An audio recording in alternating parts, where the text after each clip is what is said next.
Today we're joined by one of the world's leading experts in virtual reality and augmented reality immersive technologies. With a specific focus on customer success, he's traveled the world working with blue chip companies. He's the founder and CEO of Immersive Horizons. Welcome, Atif Nasim. Hello, thanks for having me. Welcome. So we're going to take a look at, in general terms, what virtual reality is, what its impact is. We'll discuss some of the ethical concerns. We'll have a little look at the future. Then, hopefully, if we have time, we've got loads of questions from the audience, but The virtual audience, yeah. virtual audience. So, all right. What does your ideal day look like? Ideal day, get up, see my kids, head to the office. You're still working on your ideal day? Yeah. That sort of A ideal dream day. day. I mean, a dream. I thought you meant the normal day. No. Oh, I ideal mean, day. Ideal day. Wow. As in, Ideal day involves a bit of family, a bit of time to myself. I like spending time with my kids. We home educate our kids, so we do spend a lot of time with them. But then you never kind of get enough. It's a strange phenomenon. A lot of people hear that and they think that you must be sick of them and things like this. I don't get the concept of your half term comes and oh no, we've got to spend a week with our kids. We don't. Fortunately, it doesn't kind of work like that when you home educate. It works the other way around. So I look forward to spending time with them. I miss them when not there. But I also like time to myself as well, to reflect, to think, to do some of the things I want to do. yeah, lovely. What's your vision for yourself? What's the dream? So let's say business is done. Money's no longer a concern. It's a business that runs itself effectively. It's making a positive impact in the world. Mm-hmm. What's your dream for yourself personally? I like to travel more than we have done, so see more countries. Me and my wife both like to do that. If my business is doing well, I'd like to help family out as well, and people I know who are struggling financially that could do with help that I wish I could help more with now. That would be nice. And I'd probably look to set up something else. If one business is kind of done, you move on to another one to do something you're passionate about and which brings benefit to people. Have you spent much time? Have you had the headspace to think about what you're passionate about? At the moment, it's VR, right? So I'm passionate about that. But I find, I think with most people, helping others is something that really satisfies us. I think it's inbuilt within us. You get satisfaction from that like nothing else. We think that if we're filling our own, eating the best food, going to the best places, staying in the best hotels, that those things have their place, but they don't seem to compare to when you give to something else, give to someone else. And I like it to be organic. I spent a lot of my time when I was younger with youth organizations and things like that. And we did a lot of community work and things like that. But what I've learned from that, I feel like things have to be organic. There's a need around you that you can help with and you help it, rather than creating a solution for sometimes for problems that don't necessarily exist.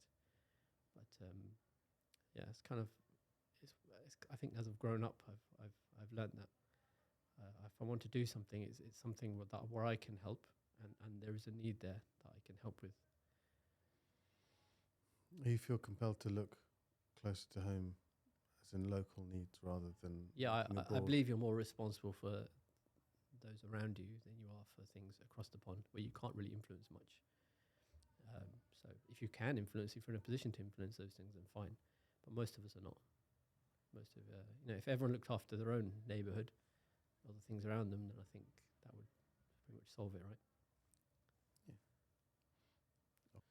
So to people uninitiated, I include myself in that group, virtual reality, augmented reality, artificial intelligence, you sound like you're part of bringing the Terminator to life.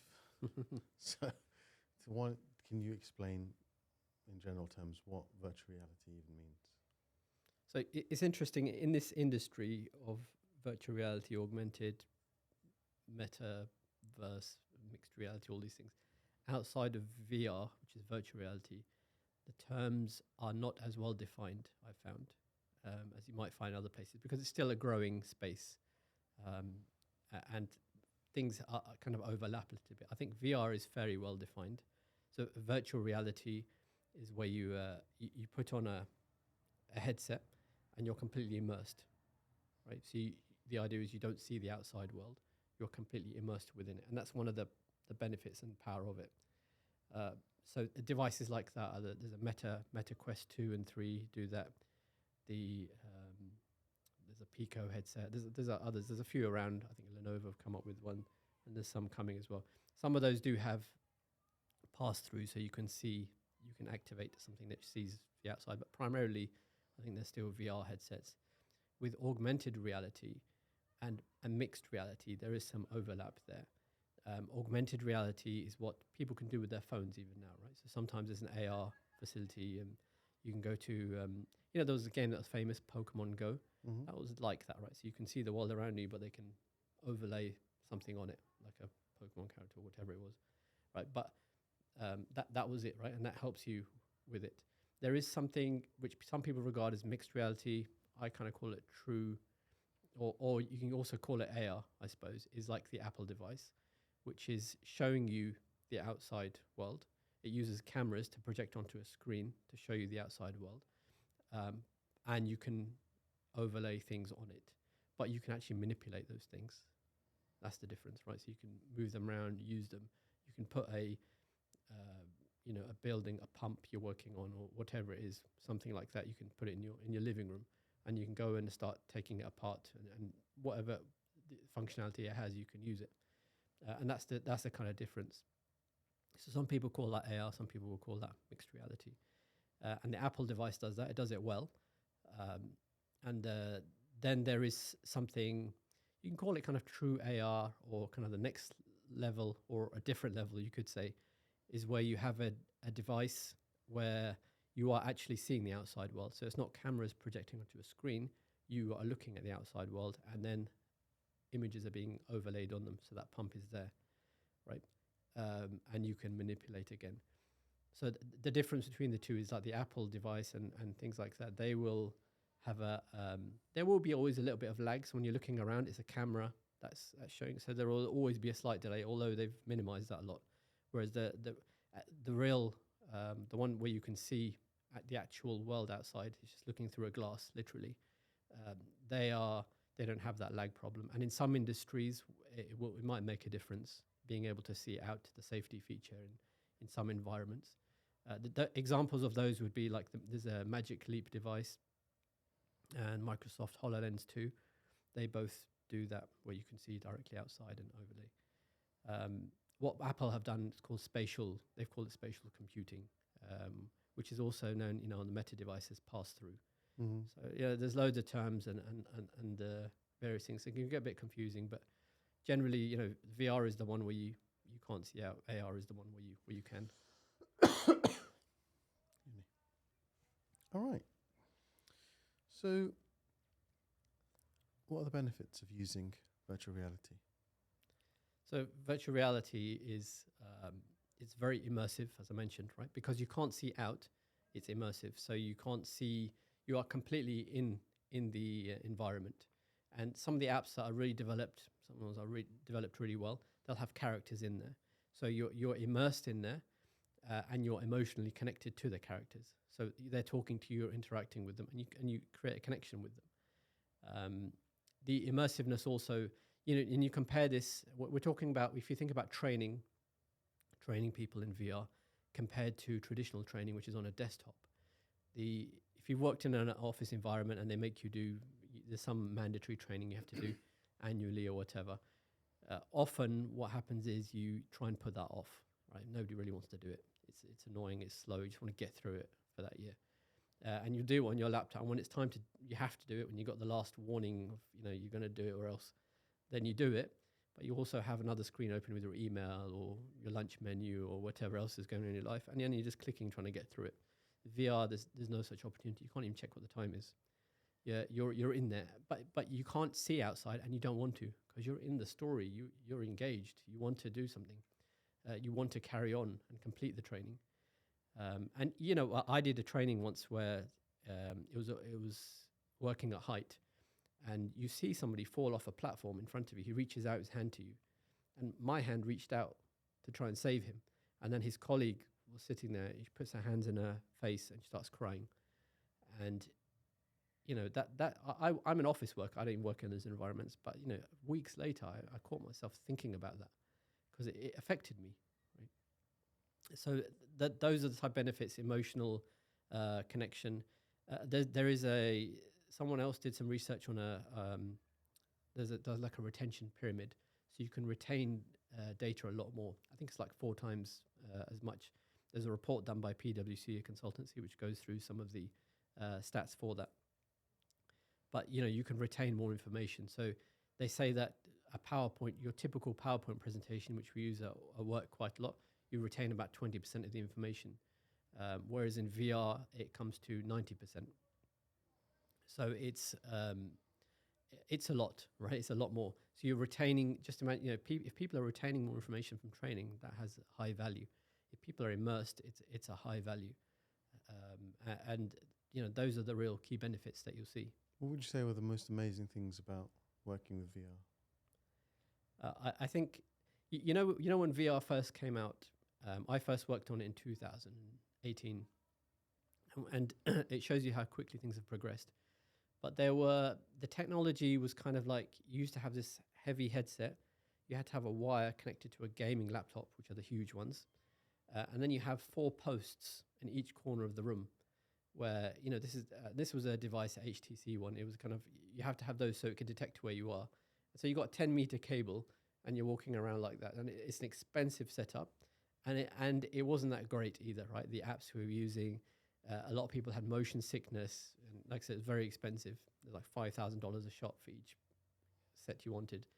And some of the early trials organizations had, that didn't go well because you can't really, that's not enterprise ready. $5,000 each with the whole arrangement. It wasn't safe enough and it just wasn't practical enough. And then when you meet those people again, when you're trying to get people to try VR, and this is one of the key things with VR, you can show people as many slides as you want. You can do as much, but you have to get people to try it. It's almost the irony of virtual reality that you can't try it virtually. You have to have the physical headset. So when you get people, especially those people who are a bit kind of naysayer about it, what's the point? Or have had a bad experience. No, I've done this before. I did this years ago. I'm not interested. You get those people to put it on. And they go through a course. 10 minutes later, another person emerges when they take the headset off. And, and they just look at you and say, I get it now. I get it. And I could have gone through slides and papers and all the stats I told you just now there, but it wouldn't have made that much difference. But having it on and going through it, it just, that magic that happens, it doesn't get old. And I've seen it so many times with people, so many times. And this is why I always encourage you have to go to people, particularly key decision makers and things like this, making sure they try it. Otherwise, they're just looking at, you can watch a video of somebody doing VR. I can do it and I can cast it on a screen. It's still not the same. You have to have it on because the experience itself is so phenomenal.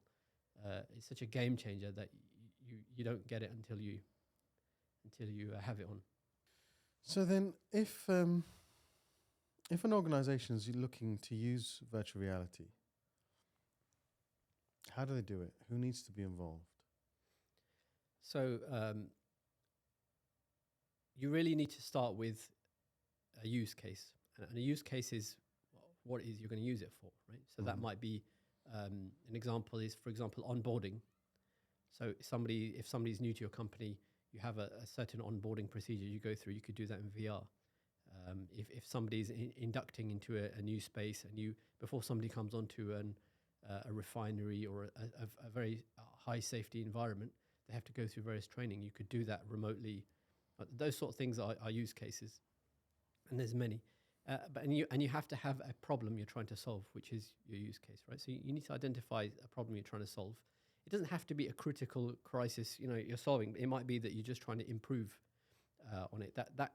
And if you can demonstrate that there is an improvement, that will be a sufficient use case. But it has to have a value, a good amount of value attached to it. So a use case which, going from the solution you have now, which might be desktop or something like that, or even a paper exercise or getting a trainer in, to doing it in VR, because VR it's not a cheap solution. It's not going to be the same as adding an app to your desktop, or people's laptops adding a new bit of software. It's unlikely to be. So you got to have the value proposition has to be there, and you need to start working on that upfront and understanding it. And it might sound obvious. A lot of things we say are seem like common sense. You've got to have a problem to solve. Why would you get it otherwise? Mm. But people dive into these things because they're exciting. You see them, and they invest quite a bit of money and get to a stage even where they're piloting it. But then they get stuck and they're not sure where to go. Right? A lot of enterprises. You'll find they get to the stage where they do something called a proof of concept, which is like an early pilot where you're trying it out with a group of people. You've done all the checks and balances, but they get into that and they can't find the door to get out. They're kind of stuck in this proof of concept mode and they can't move out. And one of the reasons for that sometimes is that the use case selected wasn't good enough, or they didn't know what problem they're trying to solve. Your value proposition has to be there, and you have to start with the end in mind. All right, so nobody wants to keep trying out a headset. If you're a big company and you've bought into headsets and you're trying to progress this along, you don't just want people to keep trying it and then it ends up in someone's cupboard for a few months. You want to be able to onboard this fully to your organization, so anybody can access it. Anybody wants this. If it's a bit of training, anybody can go into a system or kind of log on to it, say they want to have this training, and then it can be organized for them. It has to be part of your day-to-day operational process. So to get from me just what should we, let's try it out, to being fully onboarded, that final stage, there's normally a committee or some steps or whatever it is. And in large organizations in particular, there'll be something you have to do, various boxes you've got to check. If I'm developing a bit of training in VR and I've got a learning management system, my VR has to interact with that learning management system. That would be one of the criteria. You need to know that up front. You need to know what the criteria is up front. And again, this doesn't happen very often. People kind of get towards the end and then they realize there was a load of things they had to prove they're being asked. One of those is value, right? So you get on top of the value up front. How much value am I getting from this? What's the cost benefit proposition here? And then you need to know what else needs to happen. If you've got a learning management system, let's say it's a custom system, and you're working with a small vendor who has a product you like, they might not be able to, their software might not be able to interact with your learning management system, right? It might be you've got something niche, or theirs is quite niche, or it'll cost you a lot of money to do. So you need to know those things up front when you're selecting, right? So a lot of thought and planning needs to go into choosing your hardware, choosing your software, doing demos with various vendors, working out which one you want, working out the value proposition. So you've got a solid use case, which if this works, this will save, the values there will save money on this. There are many benefits, you can demonstrate them. And then you go through the various steps to integrating and then going in front of this committee and then operationalizing, right? So there's a number of things you go through to think about. Some of this applies to all technology, but the thing with VR is it's not, like I said, it's not just a bit of software on your laptop. It's a new bit of hardware and software, and it's a complete new bit of technology, and it needs a different approach. So your company is Immersive Horizons. Yeah. How does Immersive Horizons fit into this picture? So if you imagine, if you are one of these organizations who is looking to start getting into VR, sometimes, like I said, all the things I've mentioned, people don't often think about, surprisingly. I was speaking to someone who's working with a Fortune 100 company last week, and they were telling me they're a bit stuck and they're asking for advice on how to help them progress. And I asked these simple questions. Well, what's their use case? What problem are they trying to solve? And there was no answer. They didn't have an answer. So, and that's how we're going to progress with them. Is that we're going to say, okay, let's have a call with that company and take them through these steps, these simple things, and making sure they've checked those boxes. So it's not as common as you might think, although you think people might start with it. So we come in and we will help either coach the existing team or become part of the team to start ideally from the start. Make sure you've got a solid use case.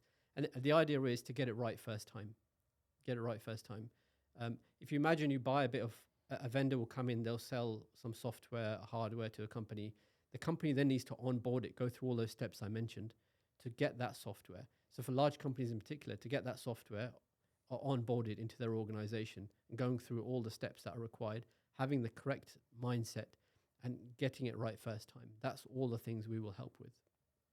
So, okay, so if I'm a company, I'm a Fortune 100 company, well done me.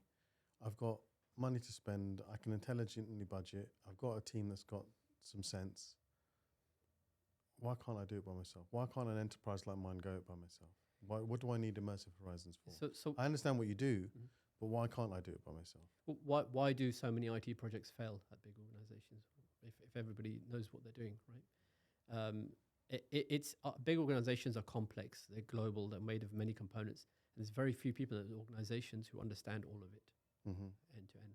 Also, bringing, like I said, a new bit of hardware and software in, it requires a particular mindset. So you have to approach it in a certain way. You bring in people, if you're a company, you bring in people of experience who've done it before, who know what they're doing, and get it right first time. Some companies will, I've seen it with VR in particular. They'll start doing it. It didn't go well. It left a bad experience. People had a bad experience. They put a lot of money towards it, and then they just abandoned it. Then they'll come back a couple of years later, actually, we need to get involved with this, or our competitors are doing it, or whatever it is. They'll start it again. Now you're starting from scratch, you're spending all that money again, and you've also got the additional challenge that it left a bad taste in people's mouths. So people are like, hang on, we did this before, or we don't want to get involved. So now you're having to convince a whole load of people again. And some people, you tell them this, and they'll say, yeah, that's how we work, because that was last year's budget, this is this year's budget. But, and in big organizations, it does sometimes work like that. But to be responsible, why not get it right first time? Want to engage people who have done it before, who can either coach you or help you with that process. When I last did this, and this is, we work to set up our team in a certain way. So two of the key things we did at an enterprise was one is act like a startup, and the second was to have an entrepreneurial approach. And it seems strange, right? But at a large enterprise, global organization, it's never just one company. It's one company that's made up of many small companies. This is how they're made, right? So although it seems strange, you're working with an app vendor who maybe is a startup. You yourself are a startup in the company. You've got to behave like that. If you don't behave like that, if you think, well, I'm just part of the company, I'll just get this and everyone will start using it, it's not going to work. It's not going to work. You have to behave in a certain way. So you have to, how would a startup behave inside the company? And what does it mean to be entrepreneurial? It means you've got to go out there and have a mindset that I need to convince people. I need to have demos. And, with VR headsets, like I said, people have to try it out. So you've got to go out there, find out who the key stakeholders are, who are the decision makers, who is the leadership in the organization. I went around, for a year, I did demos to people. We got invited to various leadership events because it looks good and they wanted it there. And I got people to try it on. We targeted people. We had open demos. We created momentum and a stir. We had videos we made of people doing it and their experiences. So we had a whole marketing campaign alongside the project just to bring it on, to make it all happen. That's how you have to approach it, and that's the effort required to make these things really successful. Within an enterprise, yeah, because they're massive. Yeah, absolutely. So you're essentially acting as a startup to pitch this new idea, this new concept. Yeah, and if you keep that in mind, you're a startup and you're entrepreneurial and you're doing things. You're actually selling it. We used to turn up to webinars that they're having. People had about technology. We used to go there, and you have to be, really passionate about it. If you are passionate about it, which we were, right? So you have to go and show that to people, give them the experience, show them what's there. Given some of the industries you've worked in, like that require high safety considerations and all the rest of it, isn't the benefit obvious, or is the cost quite prohibitive? I mean, because the benefit seems obvious. Why wouldn't I, if I was working in a dangerous place, or doing something that required repeated practice on perishable realities, like put on this virtual reality situation and just practice again and again a million times without. It seems obvious. Yes, so why is that a hard sell? Because if you're a business, which these are business, and you've got safety things in place, you've got training, your incident levels are in check, they're acceptable for you. Why would you go and invest in something which is going to, it's unfortunate, but you think safety is important, but there's also a business people run, right? So you can make things even safer potentially, right, by using VR. But if things are within acceptable limits for you already, why will you go and spend that money, right? Unless there is a pressure, there is a momentum, you can see, wow, we want to be part of this. You got to create that effect. This is why when you choose a use case which has high value and that people understand easily.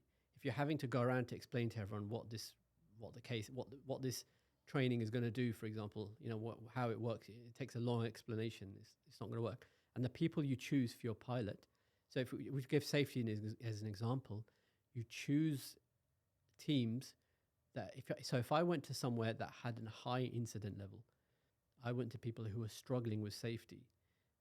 They are already looking for solutions. They're already open, right? So when you approach those people, then, and this is what we did, right? You approach those people, they already have the budget, they already have money available to spend on this, and they're looking for a solution. And VR is very visible as well, right? So that they're visibly making efforts to reduce their incidents.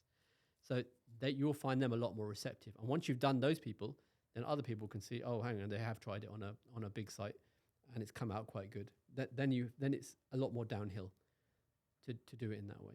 So it's important to the same if you're in a customer service environment.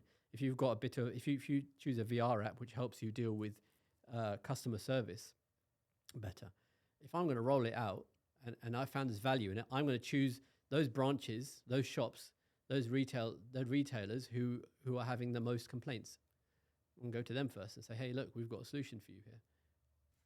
What use cases make sense? Which are the use cases that you've seen or that you understand make the most sense early on in the adoption? It really depends on your business, right? It depends on your business and what's valuable to you, what industry you're in. So I like I said, pick those which are high value. So which are going to benefit the most. So what training are you doing which really affects people in how they're doing their work, or or something you can measure, right? That you can upgrade with VR and bring in. There's no harm in trying, getting a couple of headsets and trying some of these softwares out.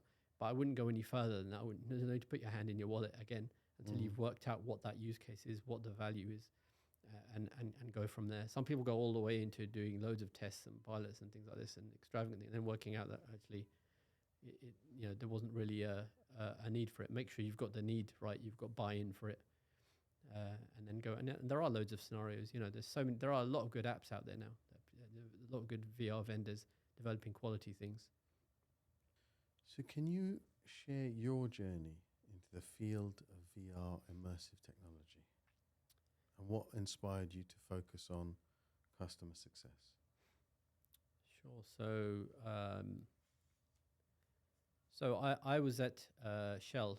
I did about 4 years there in the VR space, and I'm quite passionate about VR. Hopefully that's might have come across.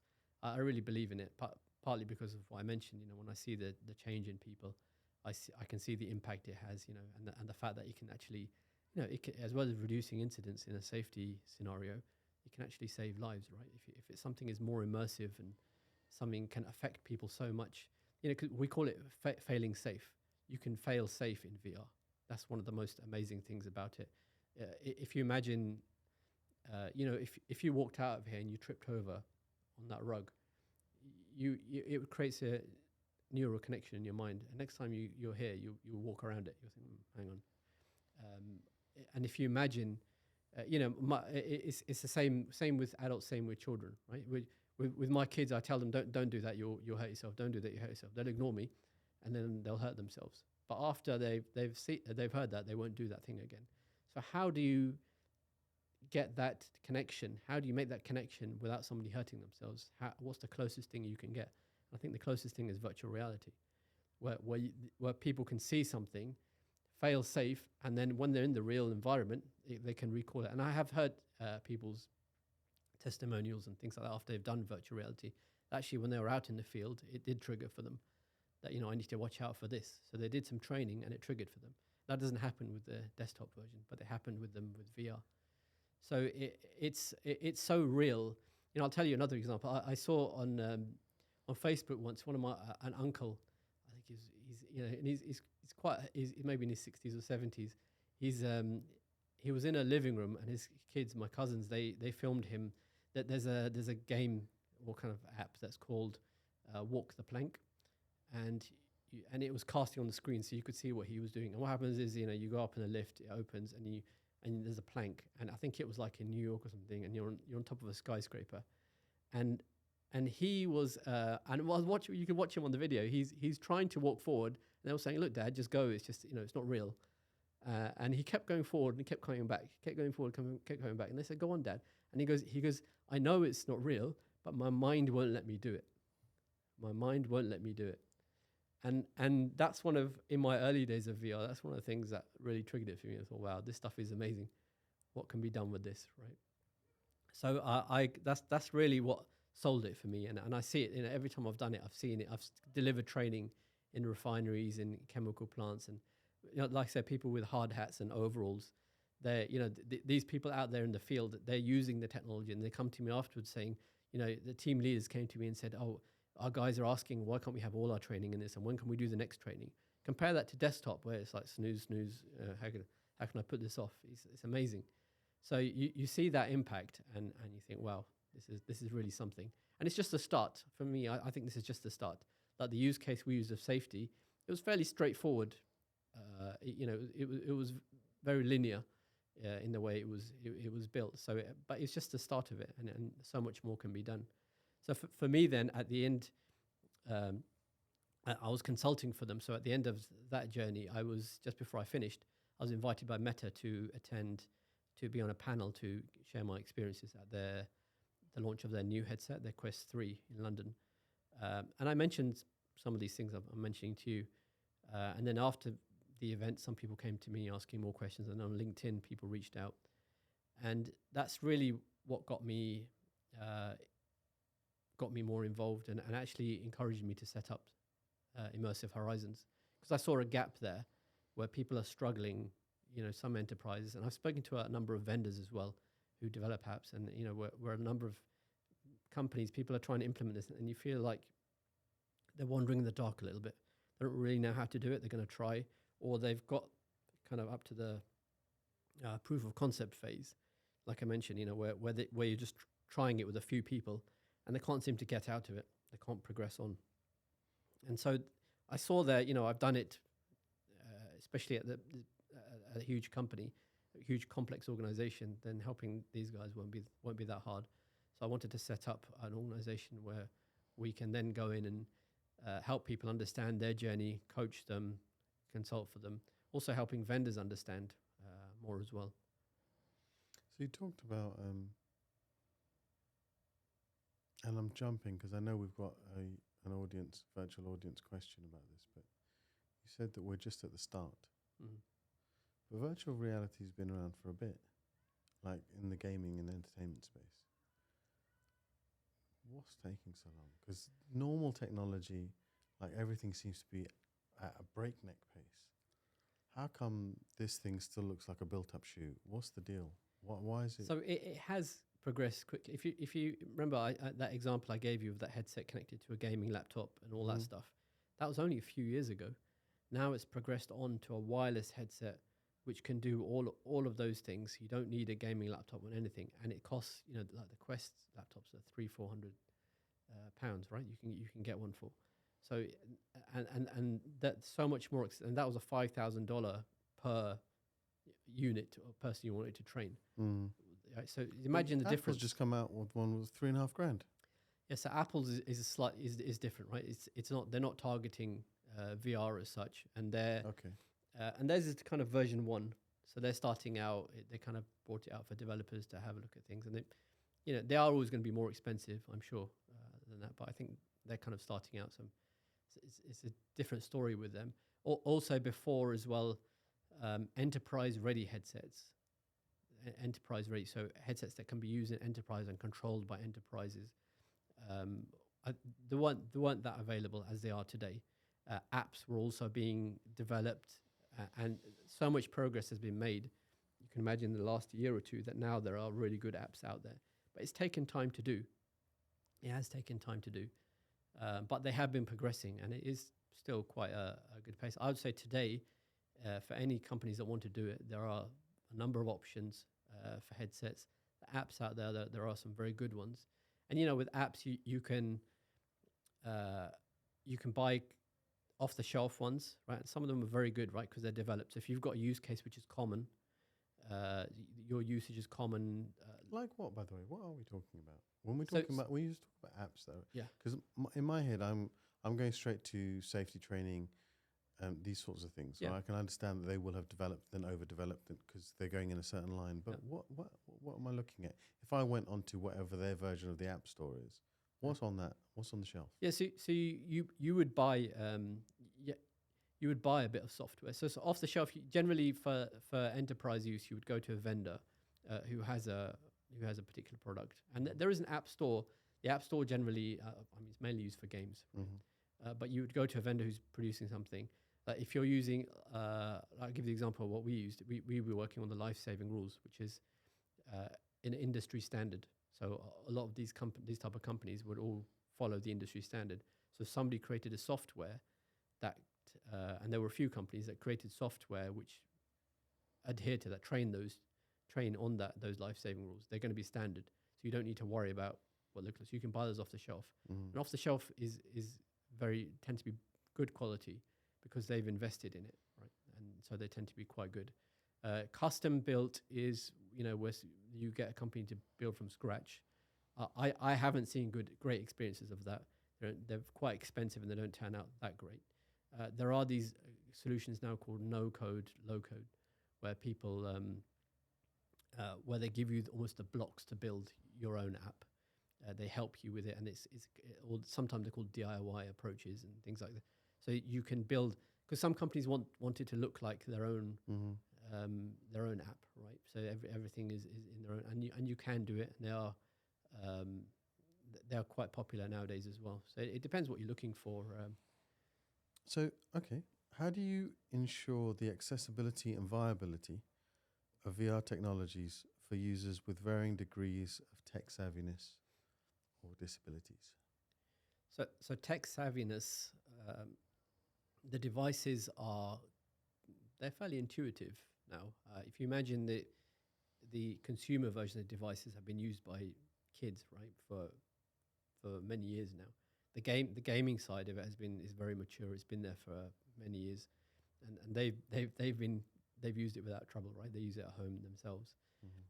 Saying that, in a commercial environment or corporate environment, we always used to say, as part of this startup entrepreneurial approach that I was saying you should have as a company, I used to always ensure we traveled everywhere, especially in the early days when we were doing pilots in places. So the first experience people have is a good one.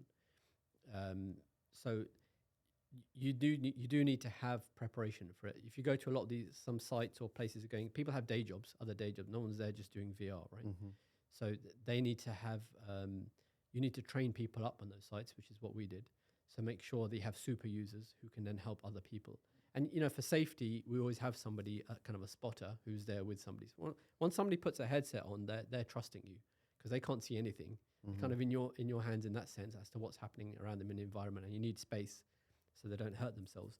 But you tend to have a kind of spotter there. You can have one for a few people. But the reason I did that is because I didn't want people to have common issues or have user error. The headsets are great. The apps are great. They work well. If you don't charge the headset before you're doing a training session, you're stuffed, right? It's going to take 2 or 3 hours to train it, to charge it. Then what are you going to do? Your training's over. If somebody's having problems with a headset where it's blurry, it's just because it's not fitted properly. The headset's fine. So you need people there to help with it, at least initially, until people get used to it more in your organization. You're introducing something new.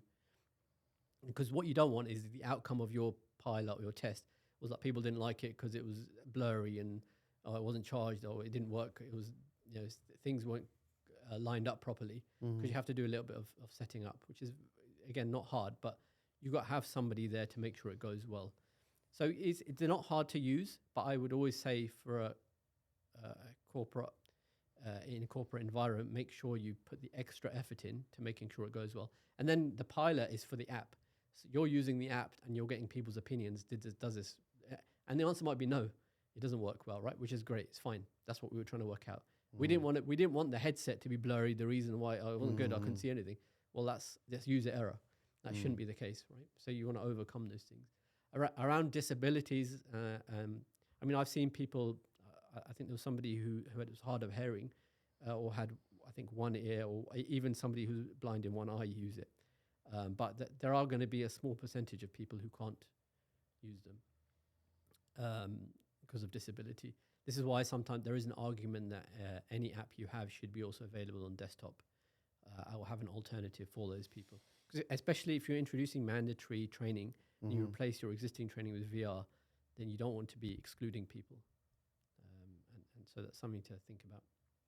Some of those things won't be able to be replicated though, because if you can manipulate things in the VR world, can you have you could do with the mouse and things like that. It won't be as impactful. That's the thing. You'll lose all those benefits. But that training was fine before. I guess you could use the same one. It will still tick the boxes afterwards, especially if it's mandatory. VR is still not. It's not a natural thing to have a lump of plastic on your head, and these things still aren't that light that you can just that it's just like having a pair of glasses on. It's not like that at all.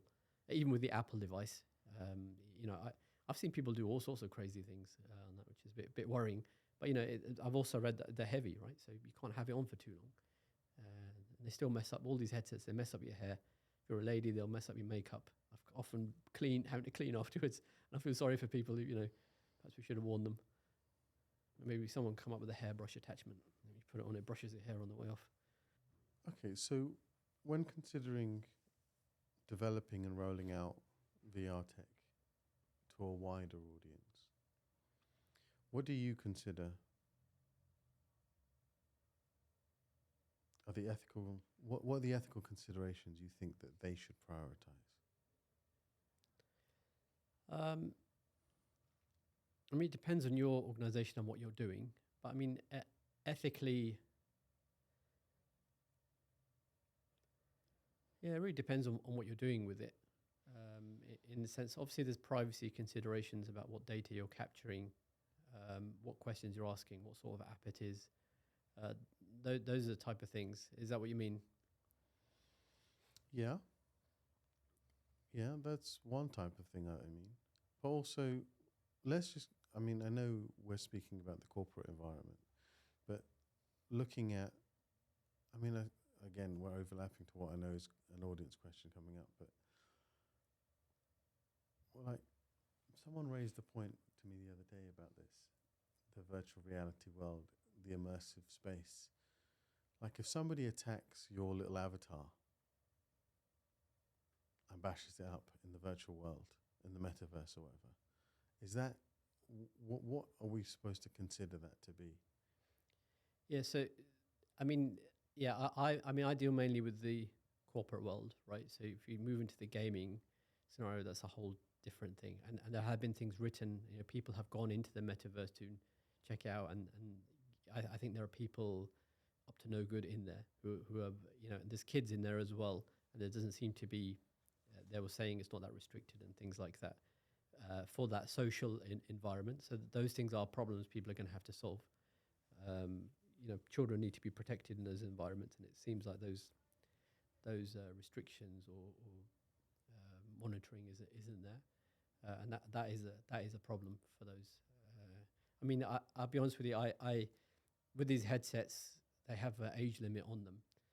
I think a lot of them are 11 or 12 plus. So I don't let my kids have a headset on. They often want to, but I don't. And I've seen younger kids have it. And one of the reasons is because they're still growing. There is an element of what happens, when you put it on in a young for a young person. But also because of these things as well, because then they'll end up. You said there's an element of what happens when you put it on. Yeah, so when you put a virtual reality headset, you can't have it on for that long because I get a lot of motion sickness, but the apps are developed very well these days. If somebody's put thought into developing an app, they know how to develop it. But if you play, like I played this game, there's like a roller coaster one and things. I mean, I feel sick on a normal roller coaster. On the thing, I felt horrible after it. So you can, and it is a virtual world where you're looking around, and again, depending on how it's been designed, the app, you can feel nauseous. And I think you're looking at something, your eyes and your brain is interpreting what's there. I just find for children, I'd be careful or cautious about it, and there must be a reason why they've got an age limit on it. The age limit's 11 years old. I believe so, yeah, 11 or 12. What age would you be comfortable for your kids to start using this sort of thing? Yeah, I mean, 11 or 12, I'd review it at that time. I'd worry about these metaverse things because I don't want them going on things where they're uncontrolled. I'm particularly cautious on these multiplayer. A lot of the gaming people do a multiplayer, right? But then anyone can join. People have headphones on, they're talking to you.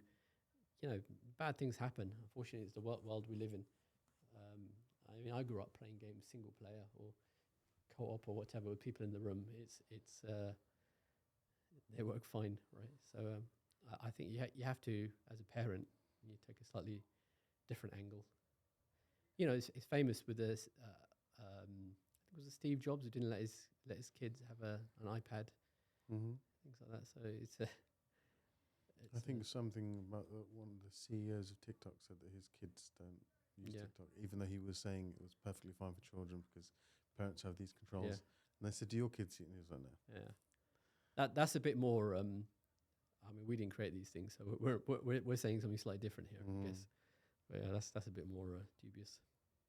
Are there any exciting projects that you're looking at the moment? Exciting ideas that people are having, or use cases that they're, looking at developing?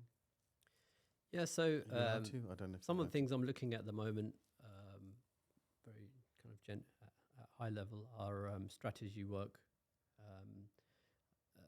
Some people wanting to understand what their VR, just doing some planning into VR or what they need to do, which is kind of what I was alluding to. Is, put some thought into planning before you just jump into it and end up kind of at a brick wall.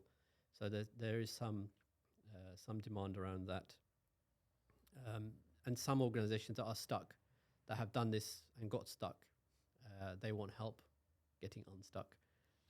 Stuck? So they're stuck like in a proof of concept, like they've done until I talk to them. It doesn't. This is kind of the consulting area. So you go and you ask questions. Okay, why did you do this? What was your use case? What was the problem were you trying to solve? How did you go about doing this? Who's on board? What have you tried so far? Sometimes you might work with a user group that's not interested.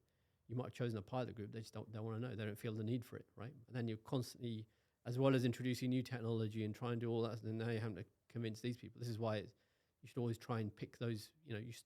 Make your life easier. It's kind of interesting. Like, on the one hand, it seems like such an obvious evolution, and on the other hand, it seems like there are so many roadblocks to its adoption.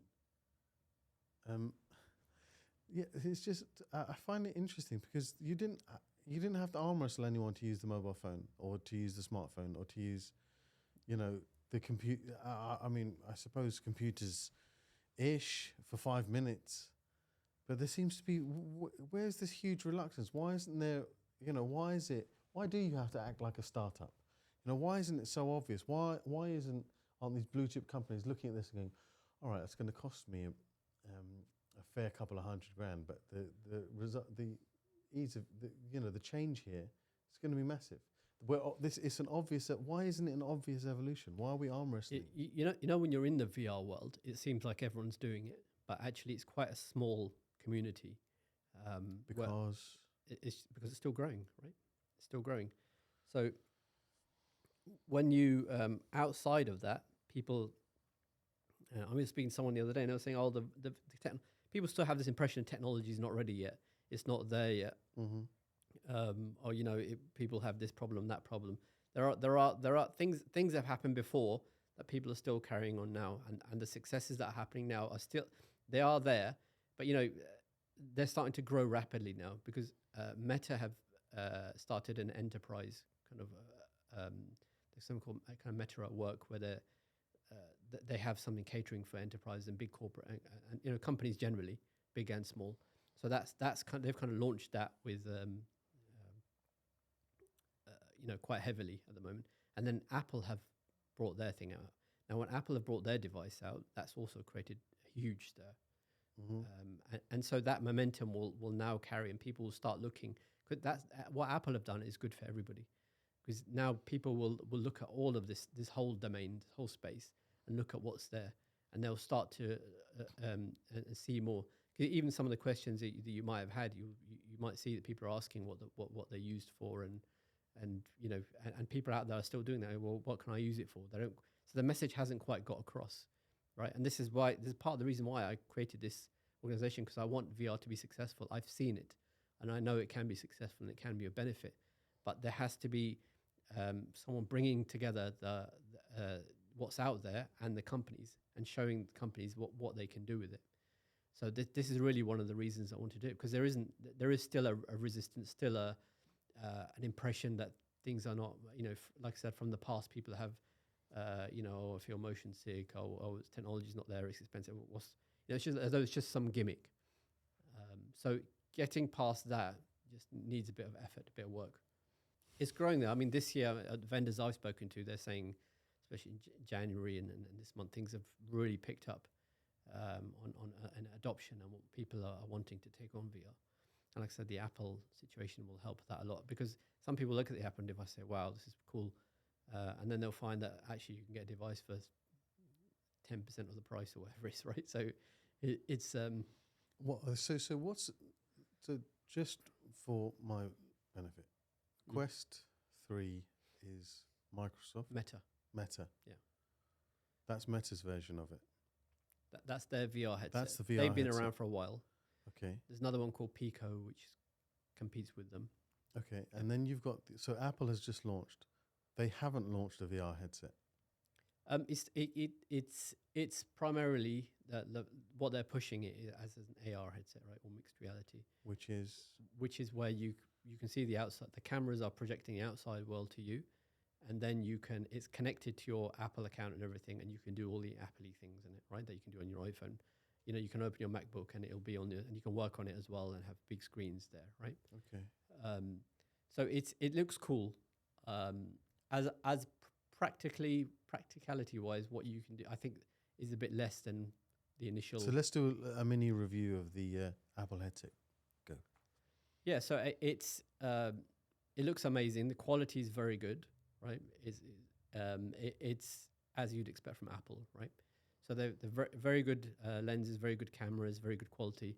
The latency, which is the gap between what the camera feeds in and when it registers on your screen, that's quite very low. So they've put everything's quality, like you'd expect. But it's just another kind of thing to add to the Apple ecosystem. You had your iPad, your phone. Now you can do everything on there and make things bigger. Look at your messages, do FaceTime. You can watch videos on there. And I can do that while looking at you, while talking to you. So when you look at somebody, you can see them then. The camera will show that person sitting there. So I can walk around with this thing on. I can sit down. Yeah. So I'd be very cautious. I've seen some very interesting videos. I don't know how true they are or not. I mean, there's one guy flying a plane.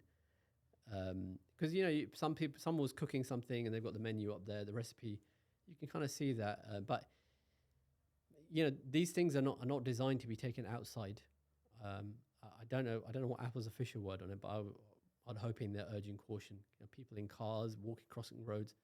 I mean, as well as the legal insurance, various problems. It's not safe. You shouldn't be doing that, right? So these aren't devices. It's not like a pair of glasses you just got on. It's not there yet, right? This is the first version. So you can sit in your living room and do all those things. But, in the real world, if you sit and watch movies on your own, that's fine. What if you're watching with your family? You're not going to have your headset on and they're watching on whatever, unless everyone's going to have a headset, and then that's very expensive, right? So on a practicality perspective... What's the point of it? If I'm supposed to be doing it at home, what's the point of it? It's cool technology. It brings everything in a huge kind of view in front of you, right? So you can have a screen that's like cinema. It seems to you like a cinema size. You can bring your monitor, and you can bring all various apps and things that you have on your phone. You're not an iPhone user, are you? Mm-hmm. Oh, you are. Mm-hmm. Welcome. Yeah. So then That's Stuart Green's fault. yeah. So then you have all the apps and everything you can use there, and it's their first version. So I'm expecting more things to happen. From an enterprise perspective, like corporate, there are some people have developed apps which allow you, you can see a construction, a digital twin of your site in there, and like if you're constructing a building, people have those sort of things. You could do all the AR type things. They are being built. The problem is it's very expensive. There are possibly cheaper options that work a bit better. It's not going to be able to be used in industry, right, the way it is, because you have to have certifications. That wire coming down is going to be a problem in certain environments, hazardous environments, right? But I don't think they're targeting those at the moment. And like I said, this is version 1. So it's impressive. It's super expensive. The fact that you use cameras, you do get a bit of blur. People have said it is heavy. So you can't have it on your head. You can't just walk around, wake up in the morning, put it on. It's not that sort of thing. You would still use it for limited use. But it's created Apple getting involved. You might think that, oh no, other people are going to say that this is terrible for us, but it's helped. They are disruptors, right? So when they do something, people are everywhere you look, there's reviews of it and people trying it out and doing it. And it's an impressive bit of kit. So you explained 3 layers: virtual reality, complete immersion, great for training, great for games, great for entertainment, but complete immersion. Mm-hmm. So as in either sit still or stand in a very safe place with a spotter, or some way of sensing your environment and knowing what not to touch. Fine. Then you've got Apple's AR, mm-hmm. which has that latency issue, which has the safety problem. Yeah, it's not really an issue. It would be I reckon, in industrial sites, but nobody's complained. But I shouldn't be walking around the street with this thing on, because it's cameras projecting onto a screen, right? Then you said that there was a 3rd layer on top of that, the true AR. Yeah, so I mean, you could put it to the side, because but that doesn't project on using cameras to project onto your screen. That will show you directly what's outside. Just as in glasses. Yeah, it's like your glasses, but and then projected onto that is onto a real environment. The augmented reality piece. Yeah, so an object you can put on there. So tell me about that and its use in industry. So you use it in, for example, construction. People do start using. If you've built something and you want to share it, or you're in the middle of building it. Automotive industry, there's a prototype of a car you're doing. You can share it. You can have people looking at it from around the world, right? You can be reviewing it together. Okay, that should be like that. You can change bits of it. There's software that allows you to, on the fly, change parts of it. You can get the airflow over it and things like that, and check it. There's so much technology there to use. I've seen one of the uses we did as a prototype was going into a pump room. So in an industrial environment again, where there was a pump, there was a problem with one of the pumps. These pumps are already connected to the internet, so their data is already fed to the internet, and that was connected to the headset. So with the headset, you're looking at a pump, and you can see the readings coming off it. So what each dial is showing, it's up on your screen, and then you can just put your finger and pull out the history of the pump. You can see the readings over the last 24 hours or week or whatever it is. And you can click another button, it will bring up the maintenance log. So you can see, okay, there's a problem with this pump. When was it last maintained? What happened to it recently? It was working fine until this date, right? You can click another button and bring up a diagram, the schematics of the pump, right? Normally people, some of them, we have to phone the office back to the desk and say, what does it, some sort of reading about the schematic, or you have to go back to the office. this is what people told us. We'd have to go back to the office to open our laptops and have a look at it, because they can't bring it into these environments because they're not intrinsically safe. They would do that. Or, if you imagine you're on an offshore rig, and you're doing this sort of thing, you can then start a Teams call with somebody, a specialist. Normally, they would have had to been helicoptered in, right? And imagine the expense of doing that to see something. But you can show them an initial view, and maybe it will be able to resolve the issue without them coming, right? So the value of that is huge. And personally, from what I've seen in that case, I think VR is just the start of the journey. I think it's easy to use. People get it. There's a lot of good apps out there. I think AR, and I agree with, the CEO of Apple, Tim Cook, right? This is what he says. Is that the real value is in the AR? I think he's saying it. He also says that the metaverse and this immersion side of things is dangerous for social communication, and I kind of semi agree with that. But I think he's doing it just to have a proper meta, probably. But I agree with the value proposition. There's so much. Just imagine that. So much potential there. It's finding headsets that can actually be used in those environments. That's for that particular use case, which is tricky because they have restrictions, right? We're talking about the obstacles to adoption and all the rest of it, right? And one of them has got to be that ridiculous looking thing on the end of your face. That's got to be part of it. So even if your, IT team are coming to you and saying, oh, we're ready for this, we need this, you could do this, you can do that. You look at that tech and you're like, it's not there. It's not there. That can't be the end of it, surely, because I don't want that. I want just a normal snazzy pair of Ray-Bans or something that does it all. How far away are we from that reality? Because that's that. What happened to Google Glass? Yeah, Google Glasses didn't. There are. I believe they might be being used in some industries still, but generally I think there were privacy issues. They didn't look very good. They look better than that. Yeah, but this thing. apparently they didn't look great, and they had a few issues. They I think. Yeah, they didn't last very long, right? So they were discontinued in that sense. But it's interesting actually. You mentioned, just as a side point, that IT will come to you with a. Actually, this is one of the things. It's not IT that should drive the adoption of VR. It should come from the business. The use case and the problem you're trying to solve is a business problem, right? IT should support you in enabling that, and that's another problem sometimes people have. But that's how it should work, in that sense. But I think people are okay. A lot of people have, their kids have got one at home, so sometimes they're familiar with it. But they're okay with new technology. You're saying, you're telling them this is like some sort of space age thing. They don't mind putting a space age looking headset on. So it's not really a problem. Yeah, the weight of it and things like that can be a bit of a problem after a bit of time. But generally, people are okay with it. Once you've got it fitted on properly, I think that they're quite wowed by it. So it's not a problem. As far as getting to a place, I know Meta have worked with Ray-Ban to have. You can get, but it's not the same functionality as the Quest. As far as getting down to that stage goes, I think it will happen eventually, right? Things are getting like I mentioned in 2018.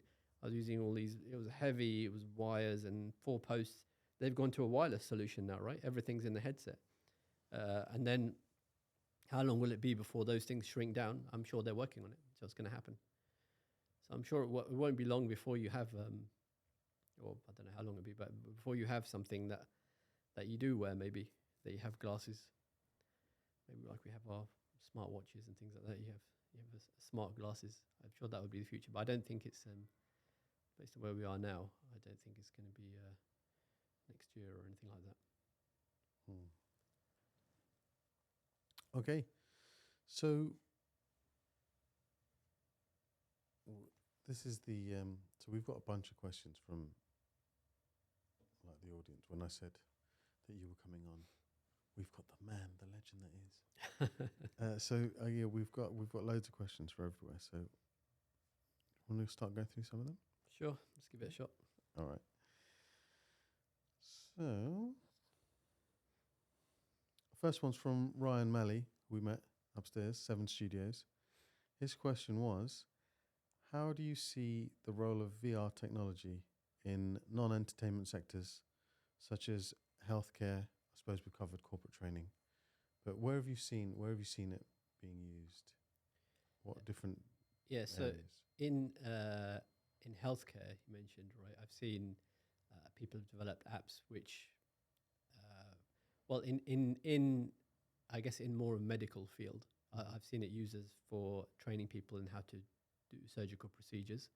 So actually, VR apps that where people can go in and learn how to do it and train before they do the real thing or get a step. So that helps a lot. So I've seen those use cases. I've seen in healthcare you use some things that are common across all the industries, like the customer service side of things, and other areas. They used. I saw that Meta event I went to. They had a case with Pfizer. So over the COVID time, when Pfizer needed to mass produce COVID vaccines, they had to train people very quickly on how to do some procedures to produce it. There was a desperate need for these vaccines, and they used VR to train them.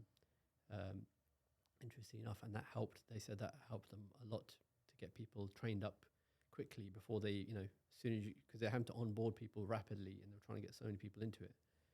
But VR allowed them to do that and train people. So, Do you know? I mean, it must be widespread use in places like the military already.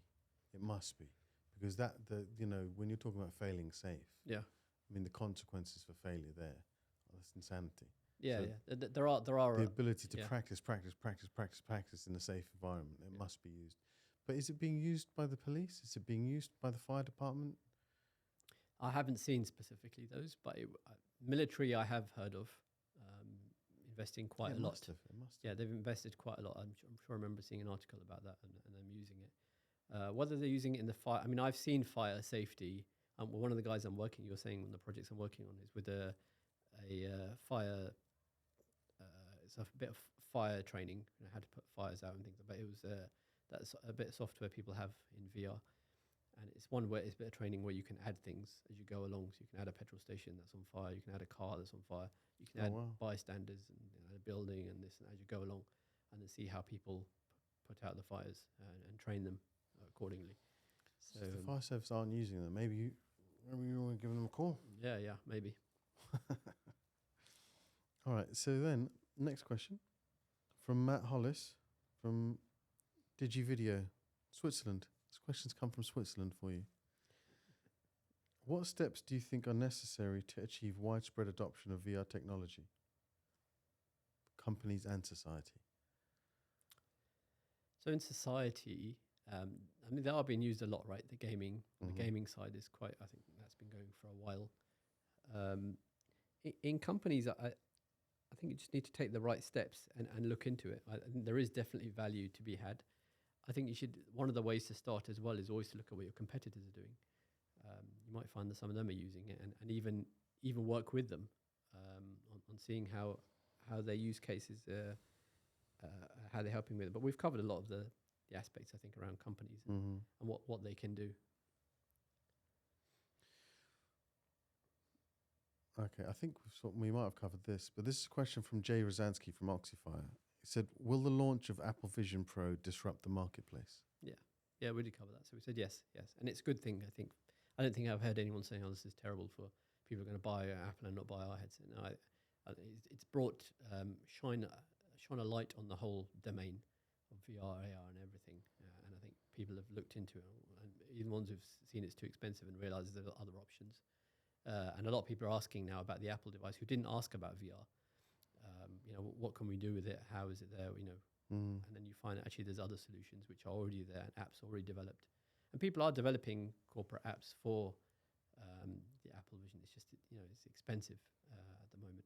And I think it's still early days to invest in it. Whereas, because if you imagine in a large company, you're going to need hundreds of them. So, if you're planning to kind of spread it out or use it company wide, then it becomes a very costly venture. And you're not just talking about buying hundreds of these things. You then have to buy the app that supports it and all the rest of it. Yeah, there's an app that supports it. There's, when you're budgeting for a project like this, you've got to think of the hardware, the software, and then your project team, which is going to be used to onboard it, right? So you're going to have an internal project run, and this is for, again, larger. Small organizations can. If you're a very tiny company, you won't have these sort of things necessarily. But I'm talking about larger organizations, maybe global one. You have a project team which is going to onboard it. They're going to have to onboard the headset. There might be another team that does the headset. Onboard it into your organization. So making sure that it's tested, it goes on. You might want single sign-on. You need to manage the headsets. You need software to manage the headsets. So you can, again, companies like your laptop, you can't just install anything on it. They're locked down. So you want to be able to control those. So the whole process for that, then it needs to be supported. Once it goes live, it needs to be supported. You need a support team who's going to support people in doing it. Maybe for the first few deployments, you're going to send people out. You've got budget for all those things, right? If you bring specialists in like ourselves, right? You've got budget for that. Yeah. So we said get it right first time. Yes, it costs a bit of money to do it, but you do it right, then you won't have the problem we see quite a lot. Dr. Joellen McLaren from Talent Sage. Which applications do you find virtual reality helps most? Where have you seen the best success? So, I mean, safety is I mentioned is a big one, because I think what's at stake for me, that the reason that why it's so valuable is because what's at stake is people's lives, and to be able to, people go to some of these environments. Men and women, they leave their families at home. They come in, and as an organization, you're providing them training to keep them safe, and to them and to their colleagues. If you're able to provide better training, which is much, much superior, which is going to have a bigger impact on them, then you have a responsibility to do that. And when you do that, because it's not just about the person you're training, everyone needs to be trained. You want to know that the person you're working with is also trained, right? So they're going to keep you safe, you keep them safe. You have a responsibility to them. You have a responsibility to their families as well. You look them in the eye and say, we did the best we could to keep your husband or wife or whatever, safe, so that they don't lose fingers. And it happens often, right? The hand injuries is one of the greatest you'll see, getting trap doors and things like that. People lose fingers and hands, but then some people might even lose their lives. So the benefit there, what's at stake is huge, right? A life. What's more than that? They're also used in the education industry. I don't know if we covered that, but there's a lot of benefit there. Just imagine, field trips are part of school. Now, I wouldn't want to take that away from a school child to be able, actually, you're not going anymore. You can put a headset on, right? But sometimes you can't go to all the places in the world. So you could take them on a field trip to somewhere else in the world. If you're doing a geology course or something, and you're looking at rock faces and formations and things like that, you could bring something from the other part of the world here. You could bring 2 or 3 parts. You could bring one from Australia and one from Spain and put them together and say, look, these are the differences, right? You could do all sorts of things like that. If you're going underwater as well, right? It's not possible for school kids, but you're teaching them something about what's underwater, and you can show them. Right? Just imagine if you were showing them a historical a battle that took place, and they were able to be there, kind of, and see it. That would be more like a movie. But if you're immersed in it, maybe they can make it more immersive, and you could see and hear conversations. Just imagine that. Or if you're teaching biology to somebody and about the human heart, and it's there, you're inside the heart. You can see what's pumping. Is that going to leave an impact? It'd be a cool day at school, right? So those are educational things that but you can pick any industry.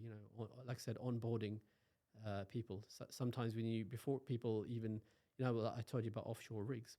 You can onboard people rather than them getting there and spending a day or whatever, or having to go through training. In the comfort of their home, they can go through the induction, so they're ready to go. Right? You can save time like that. So there's loads of applications and use cases. Education is quite a big one that seems to be taking things on, and people creating their own courses. I think we just answered the question from Parch Hill School as well, because they were asking about the education piece. I think we already covered this as well. Will mixed reality be bigger than virtual reality? virtual reality is you can see Yeah, the so 100% in the entertainment space. yeah, I felt like it. I told you that the example I gave of I felt like it would, and I said the CEO of Apple said the same thing. I agree in that sense. I just think the potential is huge. I don't think it's as mature as VR is for that use case I mentioned. Sorry to interrupt.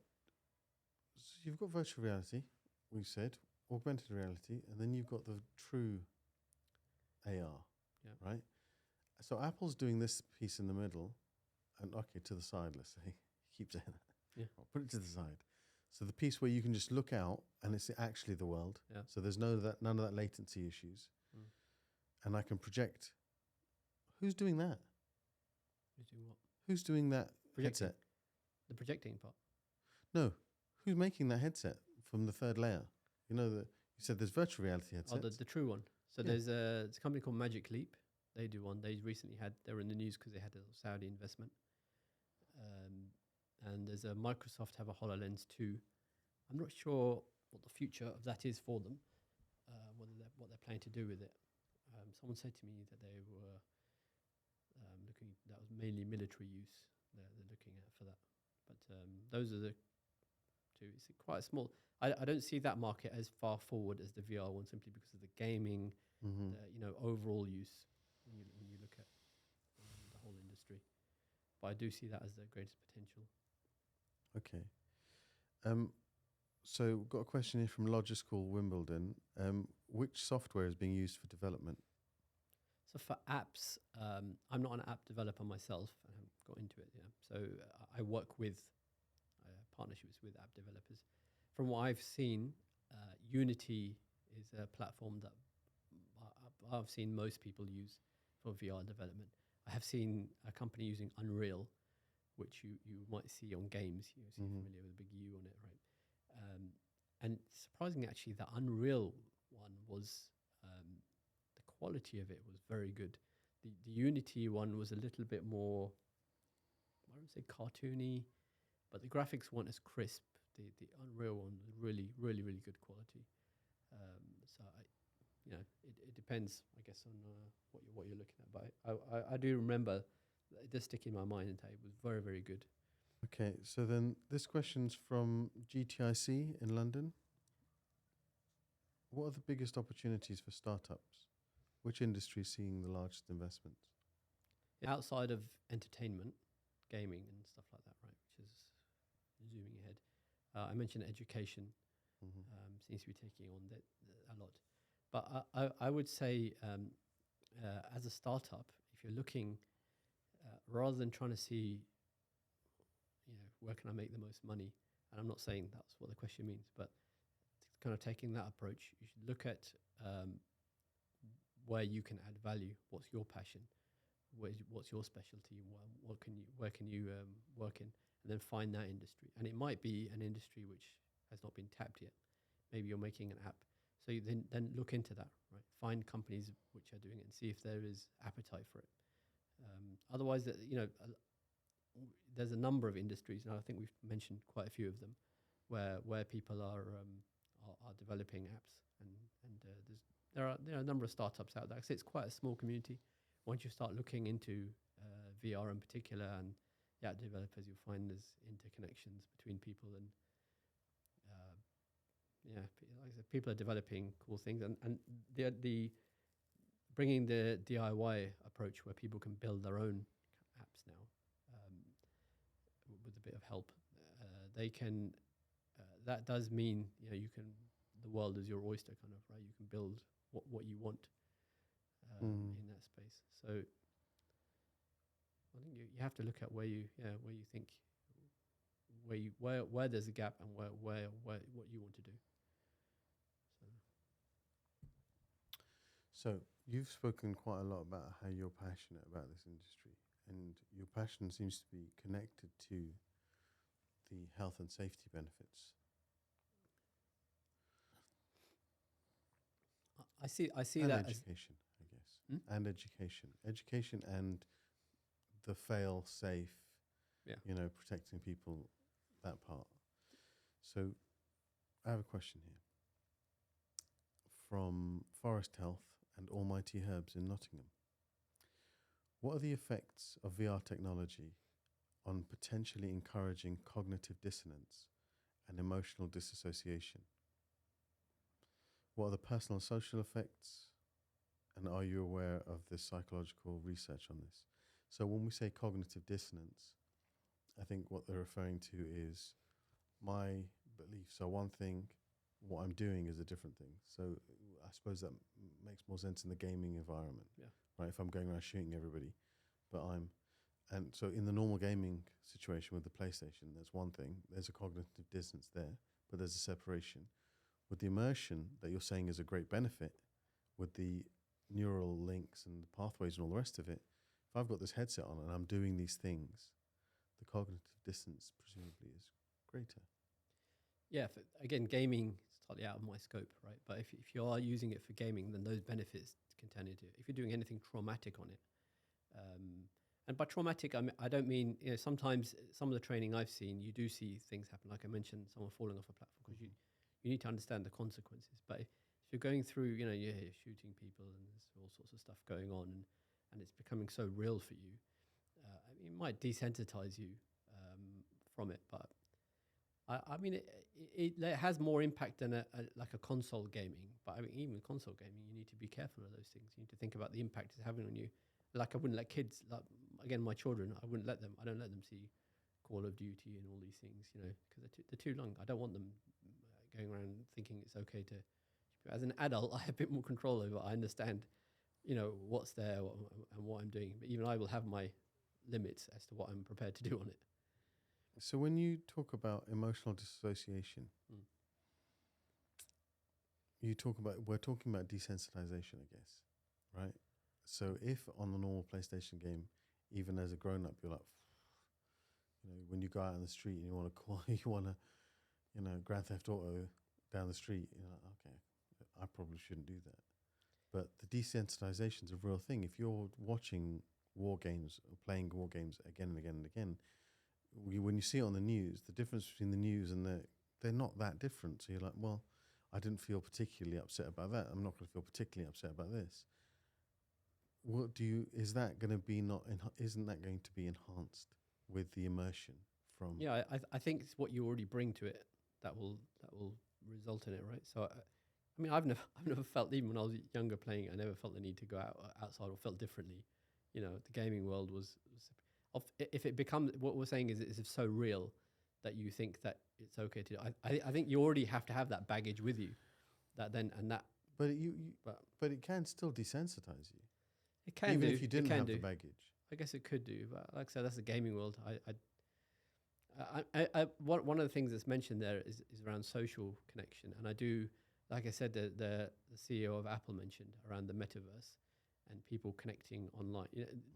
The metaverse, again, it's one of those very difficult to define things, but one of the terms I've heard of it is it's like the 3D internet. So, like you shop online, that you would go into a shop, you would go into a cafe and you talk to people and meet them and things like that. I do worry about those.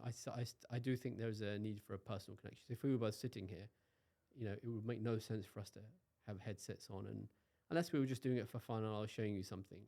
Obviously, if it's AR and we're both working on something, yeah, but just to socialize, and I would still find that a bit weird. And I do think we're built to meet people. I think there are chemical changes in us when you meet people and meet people you like and you love. I don't think you'll get that. So I think things have its use and its place. The important thing with all technology is that you are the master of that technology. It's not the master of you. And we've already lost control of that with phones, right? I mean, honestly, I've sat with people and you're having dinner with them or whatever, and they, it's one thing to glance at your phone. Start writing whole essays to people, and you're sitting there and you're in the middle of talking, and it's like, shall I just say something random and see if they're actually listening? But people think it's acceptable to do, and it's not. It's really not. It's because you're getting notification. Your phone is controlling you, right? You're not controlling it anymore. So it's. I think those things are dangerous, and I think we've already lost it with the phone. So do you not think that this is part of what's going to make it worse? It depends how you use it. Like we've gone through so many benefits, But we can go through the benefits of mobile phone, and they'll be innumerable. but it depends how you use it. And I'm talking about corporate environment, Yeah, right? yeah. So there's no, yeah, with games and things like that, you've got to have regulation controls and understanding of what it's doing to you. So it's yeah, something you've got to keep. And you know, there are benefits, like I said, of one of the other benefits we've heard about is the soft skills people learn, and also people with PTSD and things like this. They're able to show them things Mm-hmm. that gradually bringing them out of it, and it's very real, and that using that realness to benefit. But you know, you can use any, you can have a television and misuse it because you're just on it all day, all night. You know. So, okay, so here's the problem. You can have a television and misuse it and watch it there all day and all night. And guess what? Loads of people do, right? And then you can have a mobile phone and misuse it. And guess what? Even more people do that, Yeah. right? So now you're talking about another generation of people that are growing up with, you know, unprecedented numbers of mental health problems, anxiety, this, that, and the other. Now we're talking about virtual reality, augmented reality, and let's say it gets away from this half a PlayStation on your face thing and it becomes a cool little pair of glasses, right? Then the companies, corporations, this, that, and the other aren't going to stop with their gamified technology making, because they want your attention. So the more of your attention they can get, the more they can sell to advertisers and et cetera, right? So they're going to carry on doing what they're going to do, and it's going to get worse. So yes, you definitely should use it sensibly, but yes, definitely it's going to get worse. Is that a really simple, predictable? Is this like, it's not, it doesn't sound great now that I've said it out loud. You know, every industry almost, if you think about it, works like that. Whether it's the sweet sugar industry with Coke and drinks and things like that, food industry with preservatives going crazy and everything. Everything has to be, you have to have the knowledge and the will to do what's right for you and your family and understand it. That's what needs to be developed. So the tech. What is it that we're missing? What is it people need? Because we're not talking about, you know, I mean, I don't even know how to explain it, who we're not talking about. But we're talking about most people. We're talking about the masses. How are they supposed to be protected from what seems obviously around the corner? Look, I mean, look, for me, it's religion that helps me with that, right? So having faith in God, having knowing my purpose, knowing what I'm here for, and not because without purpose, then I might sit and watch box sets all weekend long and things like this, and not think about higher causes and other things. But I'm worried about myself, my body, you know, how I look after it, you know, and what I'm here for, what I'm trying to do. So those sort of things, you know, I only do those things that benefit me. Why wouldn't I, right? And being able to think outside the box, having a wider thought. If you know, if I didn't have that, if I wasn't thinking about something bigger than me, then maybe I would just be in this endless, you know, what should I do with myself? I'll just be on my phone. I'll do it. Everyone else is doing it. I'm doing it. You know, I don't even have WhatsApp on my phone, right? It annoys a lot of people, but I understand why I don't. I'm very clear on it, right? I can see the impact it has. You know, when you have 100 messages and you're scrolling through them, and you know, you remember those people and what they've said, it sticks in your subconscious. And somebody might have just written something on the fly, but now you've got an impression of them, right? And also, it's just about the notification after notification. Notifications on my phone, minimal. I don't want it telling me when I'm ready. I'll look myself at the app. It doesn't need to tell me. If there's any news I need, it will come to me, right? If anything I really urgently need to know, it'll come to me. What messages do I need? You know, so it's using technology to your benefit. These things are they're my slaves, they're my servants, right? They're serving me, and it has to stay like that. And that might be, yeah, like you say, different to what people are pushing, and maybe some people are. It's a little bit sinister like that, but you got to be clear. You got to be clear on it. I mean, that leads quite nicely into this next question, actually. How can societies be assured that the algorithms are free from bias and discrimination? Yeah, you can't be. They are not free from bias and discrimination. The algorithms that are used. I mean, discrimination maybe is a little bit of a harder term, but yeah, the algorithms that are on your phone, on Facebook, they're designed to get your attention. They don't get if you don't look at it when it's calling, if one's waving at you, if you don't look at it, you don't look at the notification. If you don't click on something when it's waving like crazy at you, saying, "Hey, look," then it will change its strategy. It looks at what you're doing. On Netflix, there's a documentary called The Social Dilemma, and in it are people who have worked for these big organizations who helped create some of these algorithms. They'll tell you about them, and they're warning you against them. So again, it's about thinking and realizing that these things. So you don't need to get into that mess. Don't let them control you. Don't let them manipulate you. And it's the things we're talking about essentially. It's, what I'm saying is, I mean, I don't know about discrimination, like I said, bias. And don't assume it's your friend. Assume it's not. It's something that's trying to control you, right? You might think it's giving me information I need. Well, you be the judge of that, right? And look at it when you want to. Don't let YouTube notify you about this. You're interested in it. You're interested in this. You're interested in this video, in that video. When I'm ready and I've got time, I'll go on YouTube, and yes, it will show me videos I'm interested in, which is fine, right? But when I want to and when I look at it. On that note, make sure you subscribe to The Art of Law for notifications about when. Well done. All right, so the last question, I think, it is the last question that we've got from the audience. This is from John Asquith from Action Coach in Sheffield. Social media has gone through text, pictures, videos. Do you see VR immersing itself in society, in wider society, in the social space? He also said, is Ready Player One a real thing? Is it going to be real? Yeah, so it's interesting that the films like that, and if you remember, even back to The Matrix, you could think about things like that as well. But what would happen to us if we were always always in that environment? And I think that's kind of what we were saying with the metaverse type situation. It's something you have to kind of tiptoe your way into and see when it's ready. If there's benefits and it works well, and you're interacting rather than just being social media, there's actually people you're interacting with. I mean, there's great benefits on people around the world who you never see. You can interact with them live, and see them, and maybe with the avatars are getting more and more realistic, and things like that. You can interact there. There are benefits. I mean, in the Apple, one of the I don't know if it was one of their adverts or someone reviewing it, but they were showing they filmed with their phone a spatial spatial computing is what they call the Apple, what it does, right? And you can film with your one of the newer iPhones. You can do it. So someone filmed a birthday party, and then they showed it to their grandmother or someone like that who was unable to make it there, and she was able to see. They showed the sofa, and they showed the people were there, right? They showed images of the videos of them.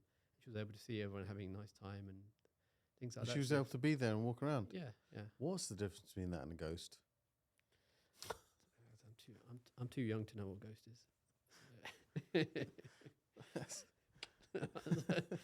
So there's great uses for it. I think you've just got to be careful and wise as to how you do things. One of the key things when we talk about when I look at VR implementations, there's I think of ever decreasing circles, and in the middle of it is this. Yes, there are some things specific to VR that when you're implementing VR, there will be some things that are specific to it. There are other things which are actually for any project, any technology you're implementing. And then there's other things which are, you get wider and wider out, right? And you get to a point where there's things that you will be doing in your work that also apply to this. And one of those key things, right? And this is what I've, when I speak to VR vendors, vendors of apps and headsets and things like that, is that you need to understand the people a bit more.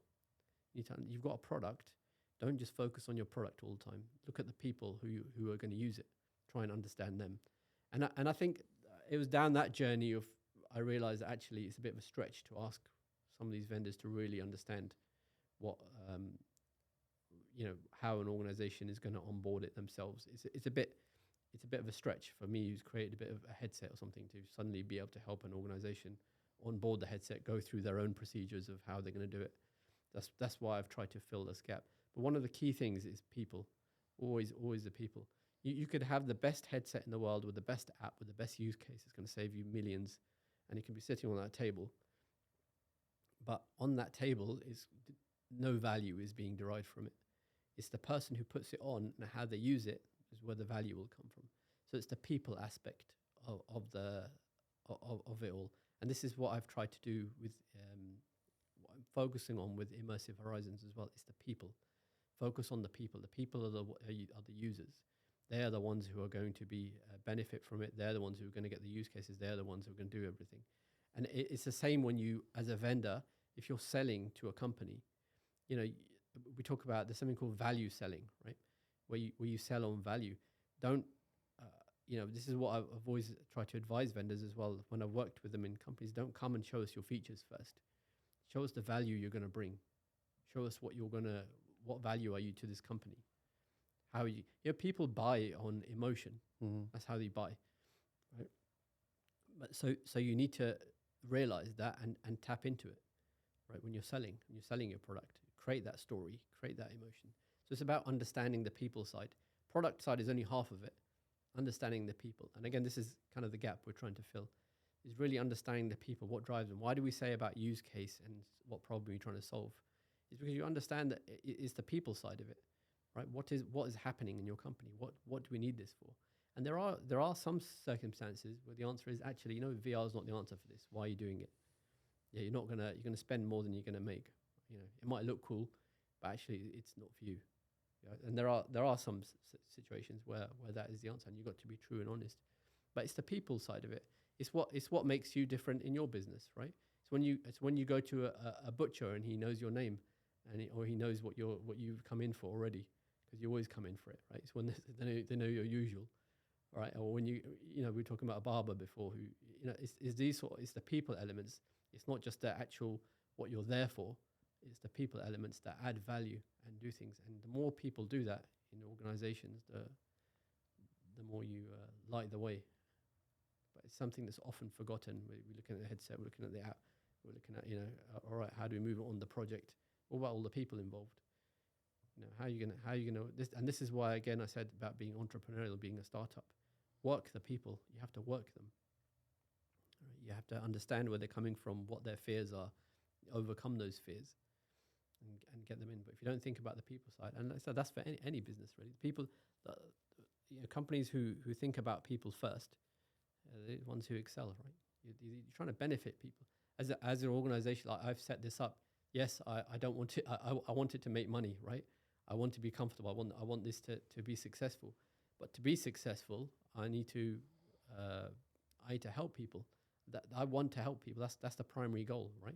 We want to go and help people with what they're doing, make them successful. Some people say, you know, I do a LinkedIn post every weekend. A number of people said to me at the start, you know, don't give away too much. Don't put too much in there. Otherwise, you know, nobody will need it. I don't mind. I don't mind if I put it in there and help somebody. But because first of all, I you know, I don't mind if somebody reads a post and suddenly it fixes their problem. If somebody books a 30-minute call with me and I help them with it and that's all they need, fine, you know, great. It's not a problem. And we were talking about karma earlier as well, right? So it's those things tend to help you anyway. You help somebody, you will get helped yourself. I was speaking to somebody. It was a really nice conversation I had with someone who was I was trying, you know, I was partnering with, and he said to me, you know, I believe in helping people. I want to help you. So I'm happy to do that. We'll work together. And we were talking about. I said, yeah, you know, it's not about that. There's only a certain amount of pie. You know, if I give you that slice, then there's not enough left for me. It's about growing the pie, right? That's the mentality. And people I've seen over the years that it's the people who think like that. If I help somebody else, it's going to benefit me. I saw that in the second job I ever did. I think I was like a junior project manager, and the guy who was the manager of the whole floor, he said to me, you know, I'm training up this guy. There's someone else next to me. I'm training him up to take my job. I said, are you leaving? He goes, no, but I want someone to take my. I said, that's dangerous, isn't it? You know, you'll be out of a job then. He goes, no, you don't think like that. He goes, I'll move up. I'll train him to do my job. He'll do it well enough. Then I will move up, right? I'll benefit from that, and he'll benefit from that. So he didn't. It was that mentality that I carry through now. I'm trying to carry through in what I'm doing now as well. So it's and I think it's a nice way to work. It's a nice way to work because you'll never. Yeah, goodwill is never a bad thing to give out. But, yeah, I learned that from you as well, I think. Oh, thanks very much. It's what makes it. It's a differentiator, right? What makes you're a solicitor. What makes a difference between someone who just come and do the paperwork and go again. It's someone who cares about the client, what they're going through, what they're trying to achieve, and spending the time to do that. So. How you're talking about the act like a startup, and that's the best way to do the customer rollout and do the implementation. And how's actually being a startup feeling like?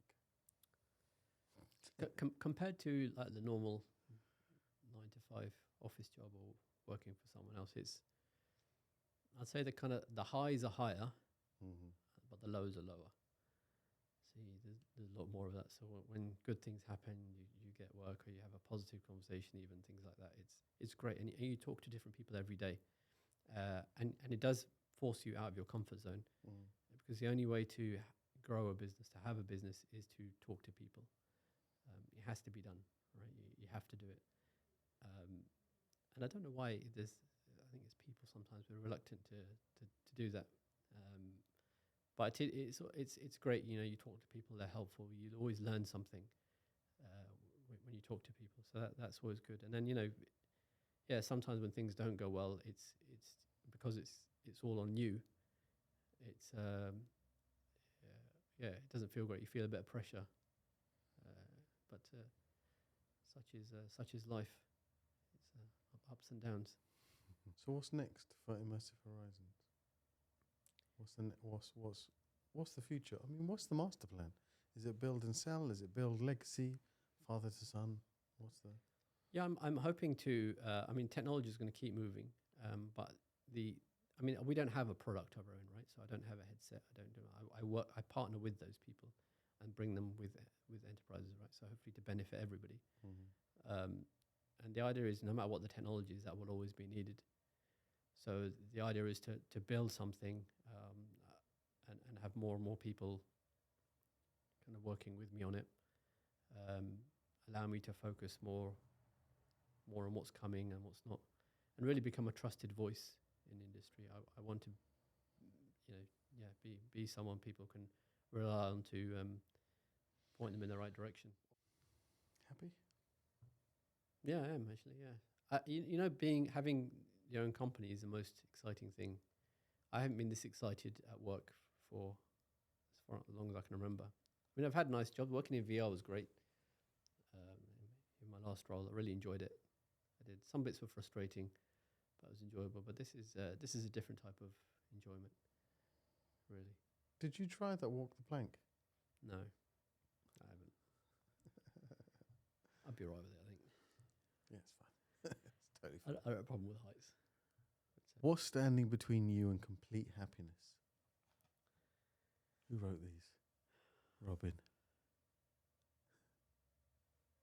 What? Are you completely happy?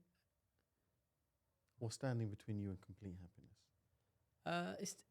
I'm still not in a place with the business where it's I'm kind of hands off, or it's just rolling with momentum. And I want other people to come in. I want them to understand and work with it. So I'm not quite there yet. It's still a bit of grafting sometimes. What's the difference between you now and your best self?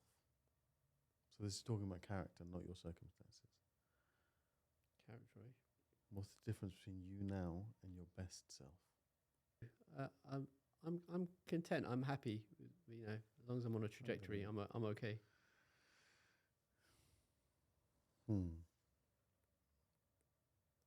Because then you're asking what would be to be perfect, and I don't think anyone's perfect. It's been a pleasure having you on. Thank you, sir. Thanks for asking me to come. And thanks to the gang at 7 Studios for hosting us. The amazing gang at 7 Studios. My last question, right? It could be to do with this. It could be to do with things we've touched on. It could be to do with anything. But what do you not know? Imagine this was being live streamed into every house and every room in the world. And you have one statement that you could make to everybody in the world.